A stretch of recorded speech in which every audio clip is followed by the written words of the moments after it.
Hi guys, welcome to Pinky Wings. இன்னைக்கு வீடியோல 6 ல இருந்து 8 மாசத்துக்கு உள்ள இருக்க பேபிஸ்க்கு பிரேக்ஃபாஸ்ட் ரெசிபி தான் பார்க்க போறோம். இந்த ரெசிபிக்கு ஆப்பிளும் ஸ்வீட் பொட்டேட்டோவும் எடுத்துருக்கேன். ஒரு ஆப்பிளை வாஷ் பண்ணி எடுத்துக்கலாம். இதுல இருந்து ஒரு சின்ன பார்ட் மட்டும் நான் கட் பண்ணி எடுத்துக்கிறேன். 6 மாச குழந்தைங்கலாம் கொஞ்சம் அளவு தான் சாப்பிடுவாங்க. அதுக்கேற்ற மாதிரி நம்ம குவான்டிட்டியை அட்ஜஸ்ட் பண்ணிக்கோங்க. இப்போ இந்த ஆப்பிளோட தோலெல்லாம் நம்ம சீவி எடுத்துக்கலாம். தோல் குழந்தைங்களுக்கு ஈஸியா டைஜஸ்ட் ஆகாது, அதனால நம்ம தோலெல்லாம் ரிமூவ் பண்ணிக்கலாம். இந்த மாதிரி எல்லா சைடும் ரிமூவ் பண்ணதுக்கு அப்புறம் சின்ன சின்ன பீஸா கட் பண்ணி எடுத்துக்கலாம். இதனால நம்மளோட ஸ்டீம் பண்ற டைம் கம்மியாகும். சின்ன சின்ன பீஸா இருக்கிறதுனால வேகமாவே நம்மளுக்கு வெந்து வந்துடும். இந்த அளவு ரஃபா கட் பண்ண போதும். நெக்ஸ்ட் ஒரு ஸ்வீட் பொட்டேட்டோ எடுத்துக்கோங்க, அதாவது சக்கரவள்ளி கிழங்கு. இதுலயும் ஒரு சின்ன பார்ட் மட்டும் நம்ம எடுத்துக்கலாம். இதோட எட்ஜை கட் பண்ணிக்கோங்க. இந்த கிழங்கையும் 2-3 பீஸா கட் பண்ணிக்கோங்க. இப்போ நம்ம கட் பண்ணி வச்ச ஆப்பிளையும் சக்கரவள்ளி கிழங்கையும் தண்ணி சேர்த்து வாஷ் பண்ணி எடுத்துக்கலாம்.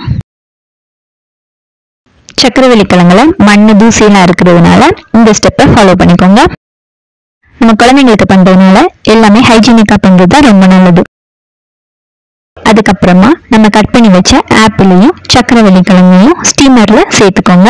ஸ்டீமர் இல்லாத பட்சத்துல நம்ம இட்லி பாத்திரத்துல சேர்த்து வேக வச்சு எடுத்துக்கலாம். 10 நிமிஷம் கழிச்சு ஓபன் பண்ணி பார்த்தா சக்கரவள்ளி கிழங்கும் ஆப்பிளும் நல்லாவே வெந்து வந்துடும். இந்த மாதிரி ஸ்பூன் வச்சு செக் பண்ணி பார்த்துக்கோங்க. இப்போ ரெண்டுமே நல்லாவே குக் ஆயிடுச்சு. சக்கரவள்ளி கிழங்கோட தோலை நம்ம உரிச்சு எடுத்துக்கலாம். இப்போ நல்ல ஸ்டீம் ஆனதுனால தோல் ஈஸியாவே பிரிக்க வந்துடும். இது ஸ்டீம் பண்றதுக்கு முன்னாடி அதோட தோல் உரிக்க நம்மளுக்கு கொஞ்சம் கஷ்டமா இருக்கும்.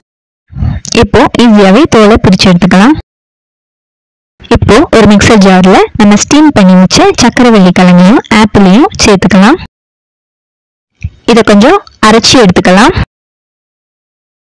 ஃபர்ஸ்ட் அரைச்சி எடுக்கும்போது இப்படிதான் இருக்கும். அதுக்கப்புறமா ஹாட் வாட்டர் சேர்த்து நம்ம அரைச்சி எடுத்துக்கலாம். அப்பதான் பியூரி ஸ்டேஜ்ல நம்மளுக்கு இந்த ரெசிபி கிடைக்கும். இது 6 ல இருந்து 8 மாசத்துக்கு உள்ள பேபிஸ்னால இந்த மாதிரி நம்ம கொடுக்கிறோம். அப்பதான் குழந்தைங்களுக்கு சாப்பிட ஈஸியா இருக்கும். இந்த மாதிரி ரெசிபி வேணும்னா நம்ம சேனலை சப்ஸ்கிரைப் பண்ணிக்கோங்க. தேங்க்ஸ் ஃபார் வாட்சிங்.